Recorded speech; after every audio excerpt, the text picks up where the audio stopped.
When Mrs. Gregory and Captain Bradford were taken into the communication chamber on the 5th level of the Magic Island, they saw something almost unbelievable. From G-47's prism reflectors, they have actually seen the inside of a submarine many miles away, in which Jerry and Joan are being taken to witness the capture of Johnson's boat. The Euclideans have perfected television, as they have everything else, and Mrs. Gregory and the captain were forced to see and hear everything, as the submarine commander turned her ray guns on Joan and Jerry to silence them. The rays were only sleep-producing ones, however, and as we look into the submarine, we find Jerry and Joan just recovering from the effects. I told you, Jerry, not to talk so much. Well, anyway, we both got put to sleep with that ray gun, and I'm getting tired of falling over whenever one of these Euclideans feels like watching me take a tumble. Now, Jerry, please do not make remarks about the Euclideans. The Commander S1 can hear all we say, and so can SE1, the engineer. You are only making it more difficult for us. You are right, Cleostra.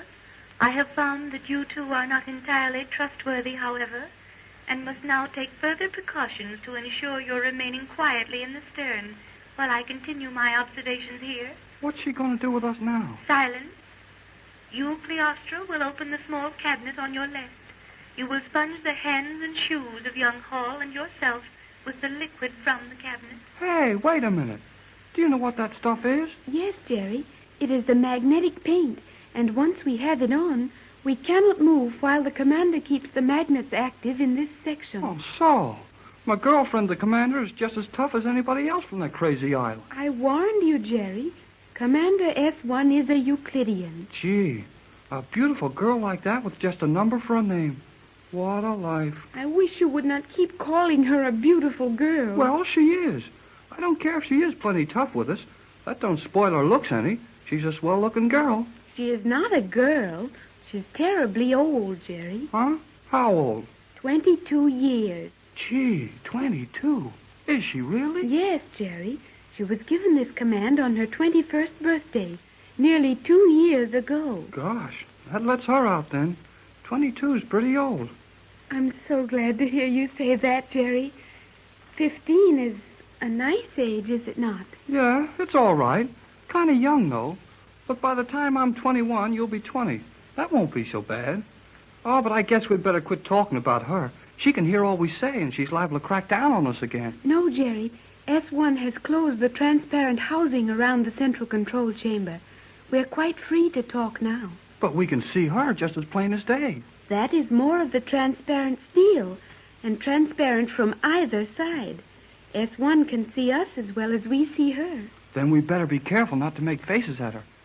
Can she tell us she switched on the microphones in this end of the sub so she can hear what we're talking about? Yes, Jerry. That large green tube at her right will glow when the microphones are active, and the red tube when the transmitter is working. Boy, what a setup. And to think your mother and Tex really saw us and heard us way out here on this boat. They will be very worried about us, Jerry, if they were watching when the commander used the ray gun on us. Oh, don't worry so much. Your mother and Tex Bradford are a couple of the smartest people I ever saw. And if they saw us get laid out with those ray guns, you can bet they kept right on looking till they saw us wake up again. I hope you are right, Jerry. Hey, I'm always right. Pretty near. Yes, Jerry. Okay. Now let's quit jabbering about nothing and get down to brass tacks. Brass tacks? Oh, I mean, let's get down to business. Talk about what we're going to try to do and how we're going to do it when we get to Johnson's boat. I think it will be quite useless to plan anything. We will just have to wait until the occasion arises and then take the course which appears most suitable under the conditions existing at the moment. Boy, I got that one. We wait for the breaks and then jump in, huh? Jump in the breaks? Oh, you're getting in my hair. Look, and listen. I mean, we'll do what we think is best when we get a chance to do anything. I think it would be better to sit quietly and wait for the commander's orders. There is nothing of value that we can do, Jerry. Oh, don't be too sure about that. For one thing, you ought to know how they handle these subs. So, well, what will the commander do when we get near Johnson's boat? She will order Johnson to surrender. Oh, swell. But what then? Suppose Johnson does surrender. How do we get his boat to the island? If he refuses to run his boat to Euclidia, S1 will sink it with all on board. Oh, no, she won't. G-47 wants the scientific apparatus and Captain Bradford's materials on board that boat. You may be right, Jerry. G-47 wants those things badly, and the commander will make every effort to get the boat to Euclidia. But what if Johnson refuses to give up the boat? He will not refuse. Remember that you told him to come to the island when the commander made you send the message. Yeah, but I stuck a few words in that message so Johnson will know things aren't so good with us. And for the homing pigeon is on his way to Johnson's boat. Johnson will have a lot of tricks figured out before we get to him. Any trick Johnson might try would only endanger our lives, Jerry. I am sure the commander will find a way to compel Johnson to bring the boat to the island. Through you. Me? Well, how can she do that? There are many ways. We shall see. Well, if I get a chance to talk to Johnson before we get too close to the island, I'll bet he'll figure some way to give old G-47 a headache. Enough of such nonsense. Gee, she heard us. The green tube is lighted. We were careless, Jerry. That is natural with worldly fools. You, Cleostra, should know that only Euclideans are perfect. Okay, we'll keep quiet, Commander. I wish you to come forward to the control section. You also, Cleostra. What do you suppose she wants now? We must go quickly and find out. All right. Take this transparent steel wall out of the way. I'm not so good at walking through steel walls. You are not good at anything. Particularly are your powers of observation not good. The wall has been removed. So it has, Jerry. Well, golly whiskers. How could I tell? You could not, though an intelligent person would. Oh, thanks for the violets. Come on, Joan. Be very careful, Jerry, and do nothing to make S1 angry. Oh, never mind. I know what I'm doing. You may sit there, Cleostra. Touch nothing and say nothing. You, Hall, will sit here. Right here? Yes, there. Well, here I am. What do I do now? Look at this chart. Our position is here. The position of Johnson's boat is there. Check those at once and assure me you agree with the position of Johnson as given in the last message we received from him. Right. I'll check it. Do not try to do anything except what you are told, Jerry. I got it. It's just where Johnson gave his last position. Good. We will now contact Johnson again and get his present position. If my indicators are correct as to the speed with which he is approaching us, he should be at latitude 27 degrees, 29 to 30 minutes south. Gee, how can you tell that? You will notice the needle swaying in this indicator. Yeah? This is recording the increase in volume of the exhaust of Johnson's motors as his boat nears us. His exact speed is the square root of the dial reading on that indicator, the result being in degrees per hour. Jumping catnip. This is sure slick. What do I do now? You will take over this microphone as before. On the red tube glow, raise Johnson and speak to him as if you were on the yacht at the island.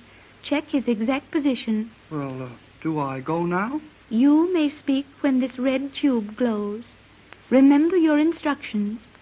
Reassure Johnson that all is well with your party, but that you need his boat to leave the island with, and ask for his exact position. Ready? Silence, Cleostra. I understand.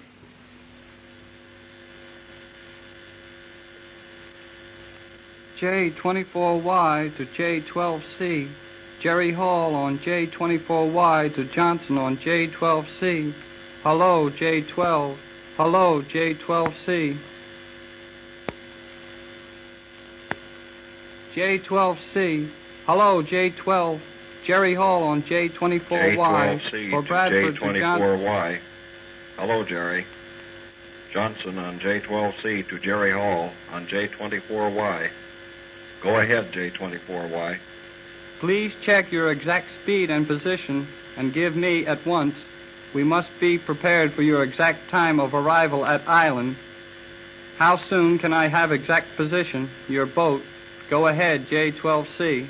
Am exactly 27 degrees, 30 minutes south, making 35 knots on course due south to island.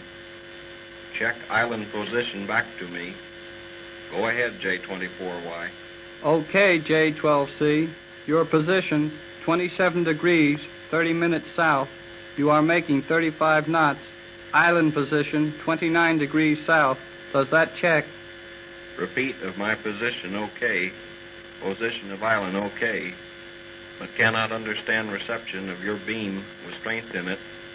Where are you getting power for generator if yacht is crippled? Last message from you said yacht total wreck. Can you explain that, Hall? Can't explain now. Keep coming. We'll report to Bradford your position and speed. That is all, J-12C. That is all. Hold it, Hall. Your last message said the bosun was ill. Reassure him all is well. Get that, Hall. All is... Hey, what did you turn that generator off for? I wanted to hear what Johnson had to say about the bosun. I realize that, but it will do you no good to hear more about it, nor will it aid Johnson. Oh, is that so? Well, there's a couple of things you don't know. Silence.